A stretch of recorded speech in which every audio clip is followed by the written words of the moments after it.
Hi, this is Michelle Sam for Sammy Wong's Kitchen.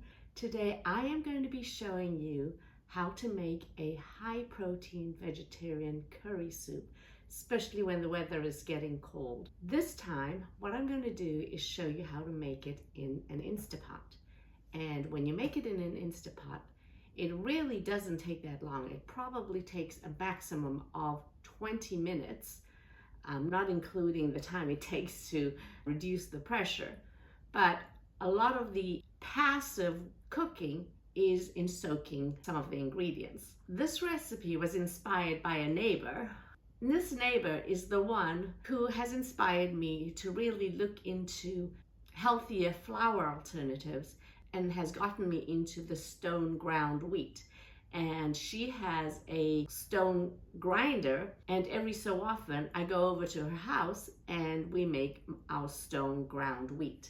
And let me tell you, once you've gone down that path, there is no return. I will be adding some recipes on stone ground wheat sourdough bread because the technique is a little different with that. And if you don't understand the technique, you end up with really heavy bricks. And believe me, I've done that. So, what are the ingredients of this high protein vegetarian curry soup? We're going to be using 200 grams of white wheat berries. So you can see they are not white. So when you get bread flour, they've actually removed the husk, which has all the fiber, and in some cases they even bleach it. This is the whole wheat berries before it is ground. This is my ground whole wheat berries, and this is actually bread flour, so you can see that it is definitely not white.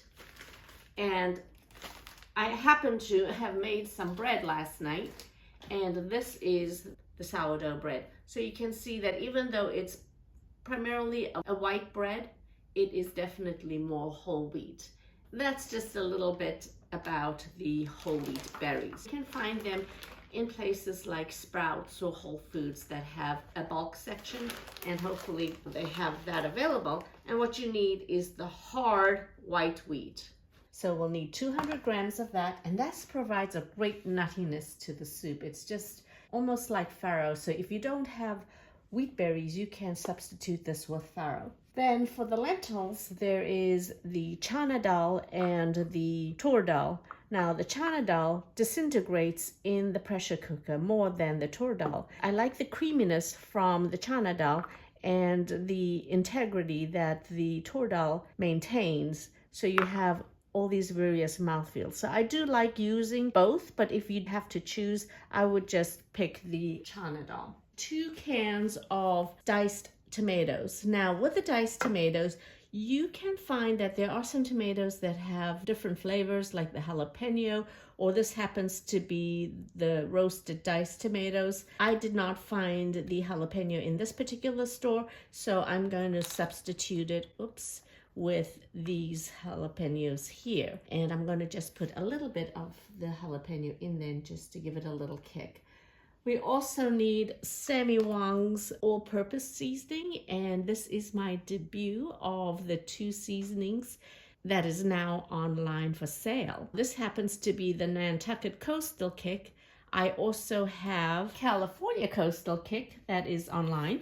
So we will need this particular seasoning, and just a plug for the seasoning, I have over a dozen recipes that use this, and it just really kicks it up a notch. We also need some turmeric, and turmeric is really good for the body. It has great healing properties. And the mirepoix for any kind of Indian cuisine is the onion, garlic, and ginger. We also will need a cinnamon stick, some olive oil, and some curry leaves. Now, the curry leaves are probably hard to find if you are not in an ethnic area, but this provides some kind of earthiness to the curry, and it has some really good health properties. We will be garnishing it at the end with some cilantro, but to really make this an incredible soup, what I do is I garnish it with fresh chopped cilantro, some fried onion,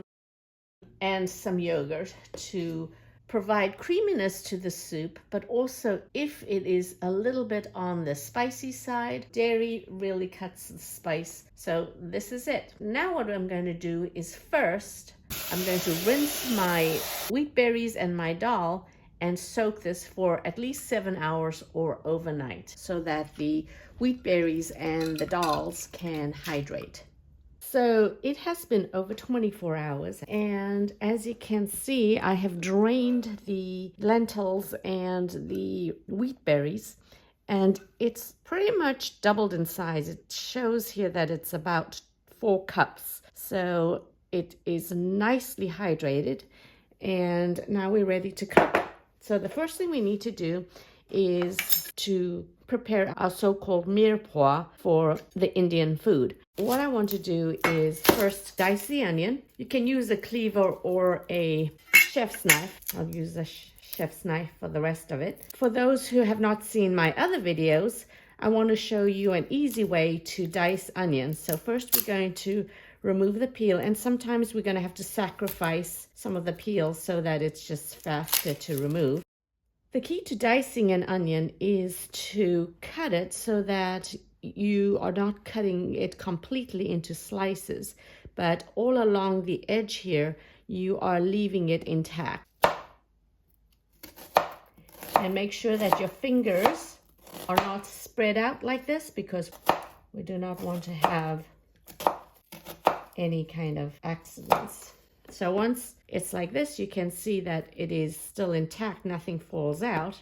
And then you can go the other way, and this makes it really easy. And now we have the garlic. So I'm going to take 2 or 3 cloves, depending on the size of the cloves. These are pretty big, so I'm going to only use 2. And I'm going to take a piece of ginger, which is going to be size of your thumb, about that much. So I'm going to take a good sized piece of ginger. And first I'm going to have to peel the ginger. The easiest way to peel it is to just take a spoon or a knife and just scrape the peel off. Okay. In order to mince your garlic and ginger, what I'm going to do is actually take the flat surface of a cleaver and smash it. And I'm going to do the same with the ginger. There you go. You can see it's a lot easier to remove the peel, and then just mince it this way. So you can see how just smashing the garlic and the ginger at the beginning just helps with the mincing. So let's get cooking. All right, my Instapot is on saute and it's hot. So I'm going to put in equivalent of 2 tablespoons of oil. I'm going to add in my onions, garlic, and ginger. And I'm going to cook this until the onions are translucent. And while the onion, garlic, and ginger is sauteing, I'm going to add my spices. So I'm going to add 3½ tablespoons of Sammy Wong's all-purpose seasoning. And I'm going to add my 2 tablespoons of turmeric and roast this in the heat. Allow the heat to activate the flavors of the spices. Now you can really smell it. Then I'm going to add my lentil and wheatberry mixture, my can of garbanzo beans with the liquid, 2 cans of diced tomatoes, 3 cans of water. So I'm going to put a can of water in each can. So I'm basically cleaning the cans. And to this, I'm going to add my cinnamon stick. And if you have your curry leaves, I'm going to add that also into my Instapot. And the curry leaves, you can actually saute them with the spices. And pretty much that's it. Give it a stir and allow this to pressure cook for 20 minutes. All right, so after the soup has cooked and the pressure has been released, this is what the soup looks like. So this is the consistency of the soup. And you can see it's somewhat creamy, and you have all the lentils and the wheat berries. Before we serve it though, what we want to do is take a bunch of cilantro and chop it and then add that to the soup. And you can actually add the stems as well. And this just gives a really fragrant and fresh taste to the soup. I don't know what it is about cilantro. I love adding this to soups and curries right at the end. It makes a great garnish, but the flavor in the soup is really delicious. All right, so one of the things I like garnishing it with is a cilantro yogurt dressing. So all you need to do is take 1/3 cup yogurt, and to this I'm going to add 4 tablespoons of chopped cilantro. The amount, it really depends on how many people you're serving it for. And then I am going to be blending this. And here is your yogurt cilantro garnish. In a bowl, I'm going to add my soup, add some cilantro yogurt garnish, some fried onion. This provides some great crunch that goes so well with the soup. Some extra cilantro. Can never have enough cilantro. You can add extra chili for color. And there you have your bowl of high protein vegetarian curry soup. Enjoy and bon appetit. More recipes can be found on sammywongsKitchen.com or social media. If you found this video helpful, please subscribe to my YouTube channel. Thanks!